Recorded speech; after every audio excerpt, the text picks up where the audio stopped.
Pretend you're going to the bathroom and escape. Under the table, he poked my leg with his phone, quietly letting me check the screen. It seems my brother wants to get me out of here. After being married for 3 years, I finally introduced my brother to my husband. However, within 2 seconds of meeting him, my brother's expression darkened, and he rudely began gobbling up the snacks in front of him, ignoring the conversation. That's a tasty-looking sponge cake. Why don't you head to the bathroom for a sec? What are you planning to do with my sponge cake? It didn't seem like one would be enough since I was a bit peckish. Can we talk after I eat this? My brother is a detective, and he's not one to act pointlessly during such times. There must be some intent behind his actions, but I couldn't understand it. For the time being, I struggled with what to do in the bathroom. After thinking it over, I decided not to run and returned to the living room. Sitting next to my brother, his eyes angrily questioned, "Why did you come back?" I had taken precautions, so I wished he wouldn't be so upset. The precautions seemed to have worked because soon after, the doorbell rang. Checking the monitor, I finally understood my brother's intent. It seems my husband is a terrible villain. Given the current situation, he's gonna fall to the depths of hell. My name is Michelle. I'm 35 years old and work in sales. I married Sam 3 years ago, and we don't have any kids yet. I also have a brother named Ken, who I haven't seen in a while. It's not because he ran away or anything, it's just because of his job. Ken works as a police officer on a small island. Usually, a police office is staffed by several officers working in shifts around the clock, but apparently, Ken is the only full-time officer on the island. Because of this, he rarely comes home. Ken became a police partly because our father was one, but also because he had a strong sense of justice from a young age. When I was in the 3rd year of junior high school and Ken was in his 1st year, we once saw a man shoplifting bread and drinks at a supermarket. Oh, he put it in his clothes. I'm gonna call him out. Wait. Didn't Dad say that you catch shoplifters after they leave the store without paying? Otherwise, they could just say they were going to pay at the register. Ken was about to confront the shoplifter, but I grabbed his arm and stopped him. I felt like a store detective, ready to catch the thief like a cop. Ken felt the same, getting all excited and breathing heavily. As we watched without being noticed, the man walked past the register and out of the store. We ran after him. Excuse me. What? We caught up to him a bit away from the store, and Ken called out to him from behind. The man stopped and turned to face us. That's when I realized how dangerous what we were doing was. Up close, the man was more intimidating than I had thought, and I started to worry, can we really handle this by ourselves? My feelings of being a store detective or a cop vanished, and I just became a trembling junior high schooler. What's the name of the nearest station, and how do I get there? Oh, why don't you go to the bathroom? Don't embarrass me in front of people. Okay, I'll go. Ken saved me with his quick thinking. And I pretended to walk slowly towards the store's bathroom. Inside, I reported the situation to the store staff. One male employee went to where Ken was, while another listened to me and quickly checked the surveillance footage. Just as I described, the camera clearly showed the man stealing and not paying at the register. Once confirmed, I went back with the male employee to where Ken was. When we arrived, the thief was shouting loudly. It seemed he realized he was caught when the employee arrived and started resisting. The camera caught you shoplifting. Can we talk in the office? Hearing about the evidence, the shoplifter gave up and followed the employee back to the store. Later, the staff thanked us, but I don't know what happened to the thief. On our way home, Ken apologized. Sorry. That was dangerous. If the employee hadn't come, we might have been beaten and the thief would have escaped. It was my fault for playing detective. I wasn't thinking. I'm sorry. We walked home in silence. That night, our father scolded us severely. In situations like this, call an adult or the police. You don't know what criminals might do. Don't do anything dangerous again. Ken and I were listening to our father's harsh but just words. I secretly believe this incident inspired Ken to become a police officer. He probably wanted to catch bad guys himself. Ken's strong sense of justice also means he can't ignore people in trouble. Wow, people live on such small islands. If they struggle without doctors, they probably struggle without police too. One day, Ken was watching a documentary about a doctor who moved to a remote island to help the people there. Inspired by this, junior high schooler Ken set his goal to become the island's police. Ken achieved his goal and now works at a police office on a remote island. He takes pride in his job. But his dedication to work sometimes means neglecting family. I can't leave the island in case something happens, he said, so he stopped coming home, and we only got occasional calls. I think it's been 5 or 6 years since I've seen him.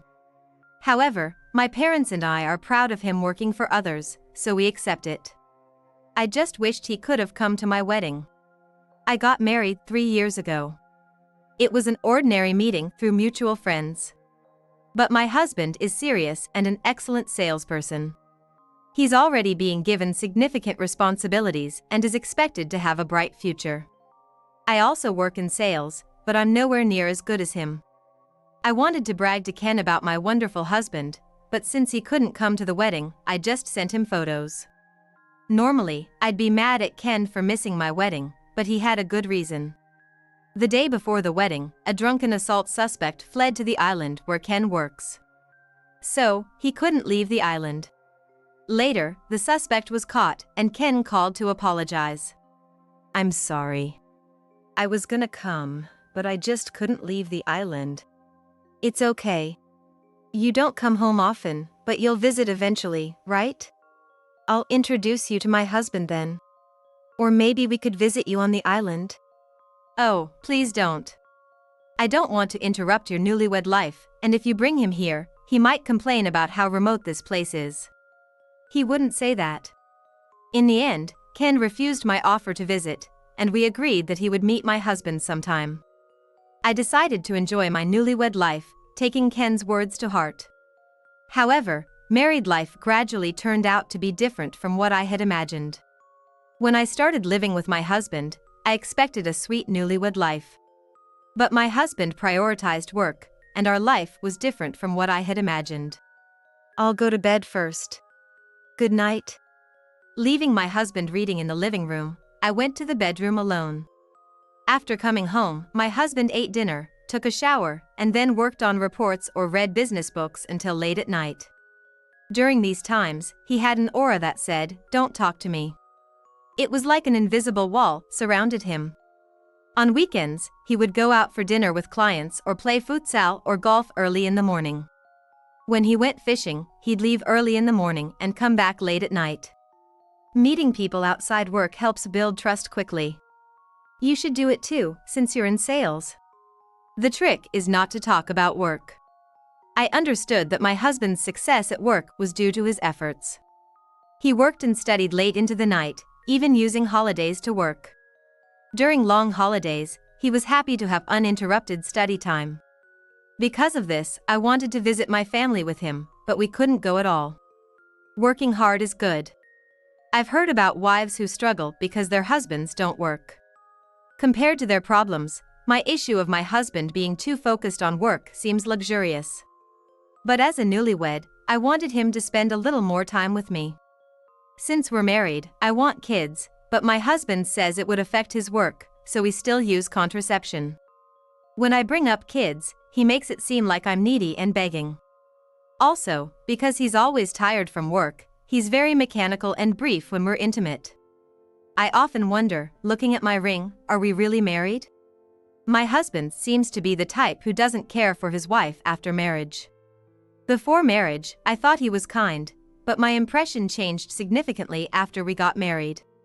The newlywed period is now, and I'm slowly building up frustrations about my husband. However, since he's just working hard, I don't want to be the annoying wife who says, "What's more important, your job or me?"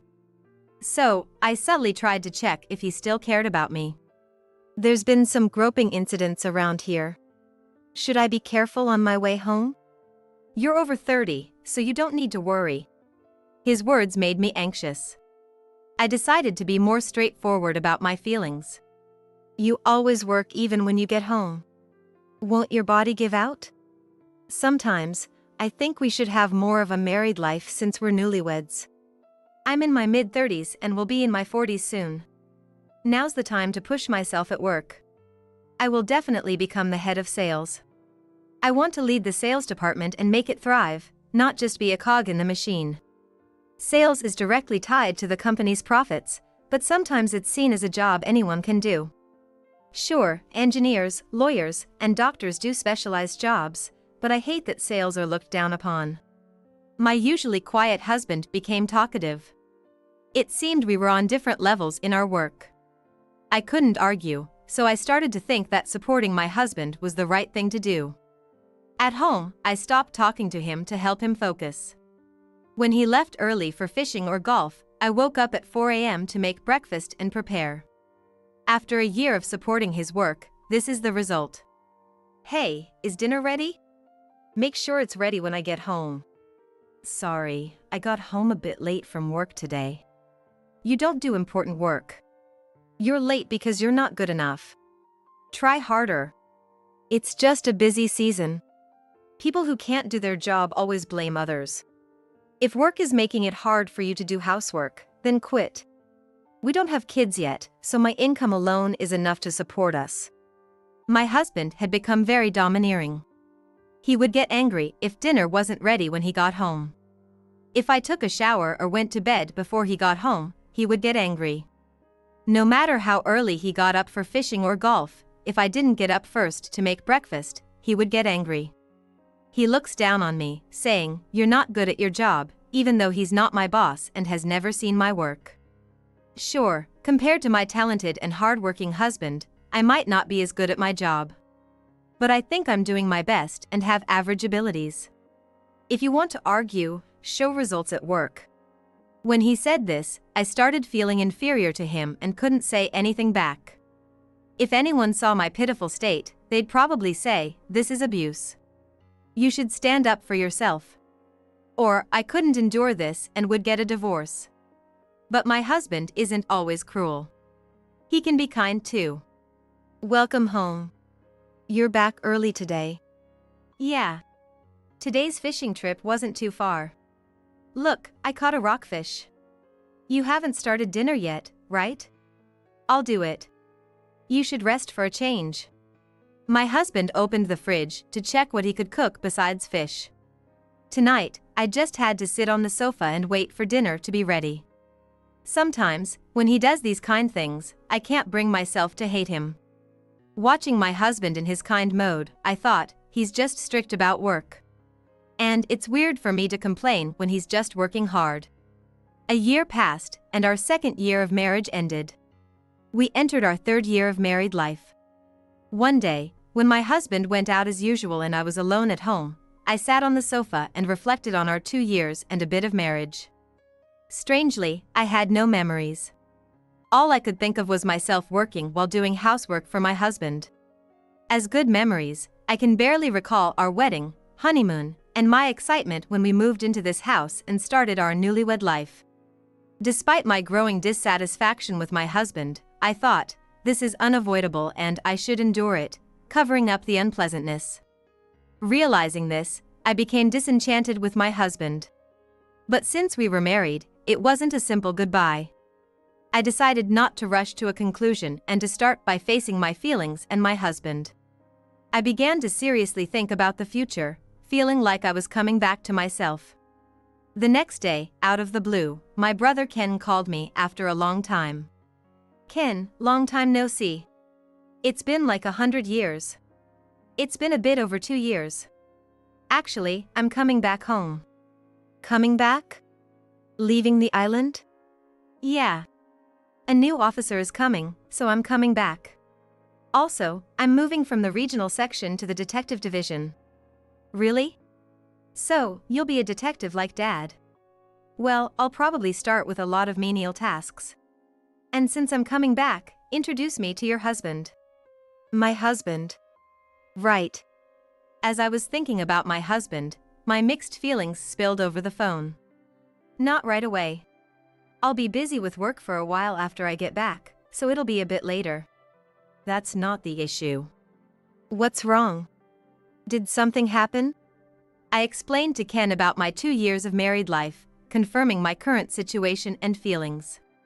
I hadn't talked to anyone about my marital problems, so I was surprised at how easily my complaints about my husband, like being looked down on at work and his domineering attitude, flowed out. After listening to me, Ken gave very police-like advice. Isn't that emotional abuse? I thought you'd say that. But he's kind sometimes. That's typical for abusers.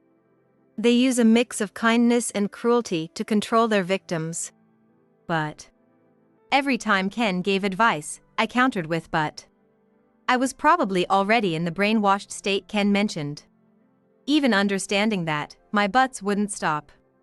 Ultimately, it's up to you. If you don't want to leave, that's your choice. After talking about my husband with Ken, he gave me an extreme conclusion. I regretted my constant buts.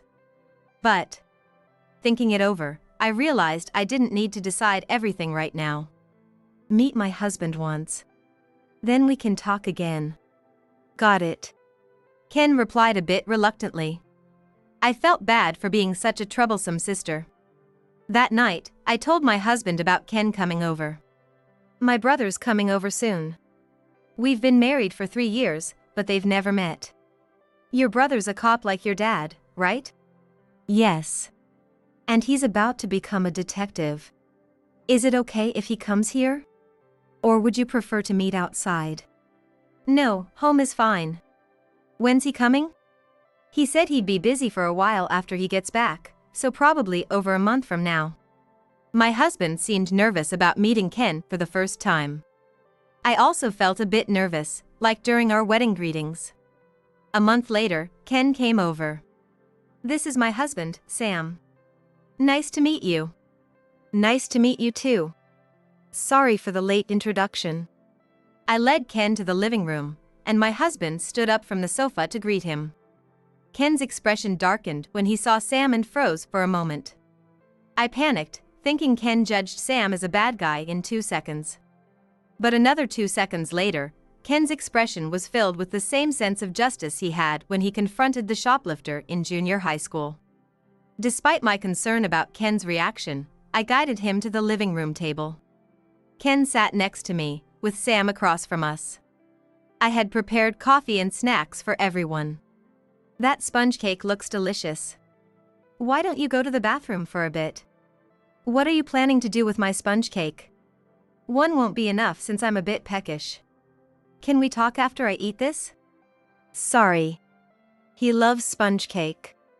I prepared it for him, but it seems it was a mistake. Better that he's not a difficult person. Ken smiled innocently like a child, prioritizing the sponge cake over conversation with my husband.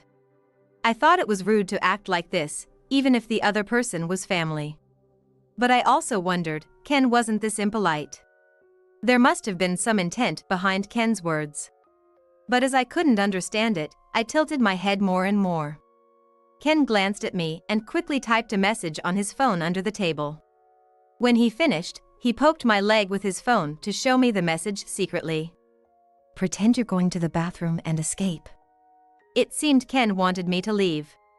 I understood his intention but not the reason. However, I knew Ken wasn't the type to act without reason. You made me really need to go to the bathroom, I said and left the living room. I headed to the bathroom, thinking about what Ken wanted me to do and whether I should leave the house. Does he think I'm in danger? Does that mean Sam is dangerous? But if Sam is dangerous, is it okay to leave Ken alone with him? If Ken wants to talk to Sam, shouldn't I, who knows Sam well, be there? Despite Ken telling me to escape, I decided to return to the living room. That took a while. It's rude to keep your brother waiting. Isn't it more rude that Ken started eating the sponge cake out of nowhere? And Sam, it's not good to say that a woman takes too long in the bathroom. When I returned to the living room, Ken gave me a shocked look. Sitting next to him again, he glared at me as if to say, "Why did you come back?" I had a backup plan, so I hoped he wouldn't be too angry. Besides, if he kept that expression, Sam might suspect something. Your phone is ringing. Huh? Oh, I'll step outside for a moment. As Ken's phone rang at just the right moment, I used it to create a flow to get him out of the living room. A brief break should help him regain his composure. I'm really sorry about my rude brother. I thought he'd be more serious since he's a policeman. Just because he's a policeman doesn't mean he's always serious in private. I kept the conversation light until Ken returned, looking calmer. He seemed to have regained his composure. We once caught a shoplifter together. Handling that as junior high schoolers is impressive. Even after Ken returned, the casual conversation continued. It was surprisingly normal chit-chat. Remember how Dad scolded us both that time? Since Ken continued the small talk, I joined in. But not knowing Ken's intentions made me uneasy about whether this was the right approach. Minutes passed without incident, increasing my anxiety. Then, the doorbell rang suddenly. Checking the monitor, I finally understood Ken's plan. Seeing my face, Ken gave me a signal. It looks like they've arrived. Let's go together. Huh? Come on, I have some things I want to check too. Sam looked puzzled but followed us to the entrance. Who are you? When Sam opened the door, he looked even more confused. Two men and a car were outside. I had a hunch about who the men were. Aren't these men detectives? Detectives? But they aren't in uniform. Detectives often wear plain clothes, unlike regular officers. Oh, really? But why are they here? Revealing the men as detectives made Sam's confusion turn to anxiety. He seemed to be sweating a little. While I didn't know their exact purpose, I could explain why they were here. I called the police.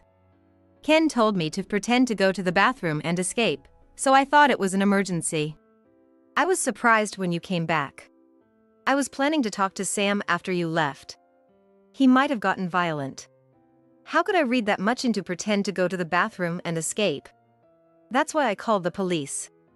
Dad always said to contact the police or an adult in an emergency. Then the police called me to confirm, and I asked for backup. So, that call was from the police. Ken and I solved one question at a time.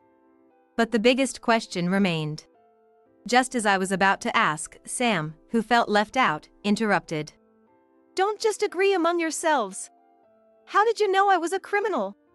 I had suspected something was wrong with Sam when the detectives arrived.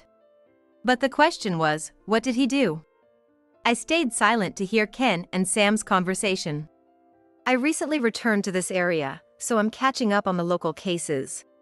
One of the cases involves a serial sex offender. There were two locations where the incidents occurred. One is a little distance from this house, and the other is near where Sam lived before he got married. I learned about Sam's previous residence from a phone call with my sister. Strangely, the sex crimes near his old place stopped completely around the time Sam got married and moved. Sex crimes? No way! I felt a chill hearing this unexpected answer. It could just be a coincidence. The composite sketch created from the victims' testimonies looks exactly like Sam. Not only that, but the physical characteristics match perfectly as well. I had received photos from our wedding, but they were over 2 years old, so I didn't notice at first. But the moment I saw Sam's face in person, it clicked. You really need to see someone in person to recognize these things. I sent the wedding photos you gave me to my colleagues at the police station. Seeing those photos made them decide quickly that we needed to question him, which is why the detectives came over right away. Am I getting arrested? It's not certain yet. We'll question you at the station and see. With 3 detectives present, Sam realized resistance was futile and went with them quietly. I'm sorry for this sudden trouble. As a detective, I couldn't ignore it. I understand. Ken, you're separating me from a husband who committed sex crimes. Usually, a wife should believe in her husband's innocence. But with my father and brother as policemen, I knew what it meant when the police took someone away. I still had many questions, but I knew more would be revealed in time. I took Ken inside to explain what would happen next. The next day, I was informed that Sam was arrested. My husband would go out for dinners at night or head out early in the morning for fishing or golf to build relationships with clients. He had been pretending to meet clients for meals, fishing, or golf but was actually committing sex crimes. He exposed himself to women late at night or groped schoolgirls. In addition to this, he also committed other acts I don't even want to mention, and he was charged with breaking and entering. There were over 30 known victims, with likely more undiscovered. I couldn't believe the local groper was my husband. His indifferent behavior towards me was because he was satisfying his urges elsewhere. Avoiding my family and his reaction to Ken's visit now made sense. But Sam was also a hard worker who achieved results. Even though it was embarrassing, I had to ask Ken why Sam committed these crimes. Sex crimes aren't always about sexual desire. Some do it to satisfy a need for control. Control? He wanted to be in charge at work and did domineering at home. Is there a connection? Causing suffering makes them feel in control. They don't feel guilty because they don't see it as causing harm, making them repeat the crimes. They're hurting the victims terribly. People like us see it that way. But some don't. They think, at least I'm not hitting anyone. They see getting away with it as an achievement. So, it's more about the thrill than sexual satisfaction. I've heard shoplifters do it for the thrill, not the items. Criminal psychology is complex. The thrill can become addictive, increasing the frequency of crimes. I can't believe he did this. Exactly. People with a strong desire for control often have high abilities or leadership roles that allow them to manage others effectively. They are seen as competent and serious by those around them. So, when they get caught, it's common for people to say, "I can't believe someone like them would do such a thing." Listening to Ken, I realized I was reacting just like a textbook case. After his arrest, Sam made settlements with the victims to reduce his sentence. But Ken said, given the number of cases, he would still face jail time. The settlement amounts ranged from $4,000 to $6,000 per victim, and there were over 30 known victims. Sam would likely go to prison and lose all his money. I'm preparing for a divorce, which can proceed even during his imprisonment. This marriage taught me I have poor judgment in men. So, I'll focus on my career and avoid relationships for now.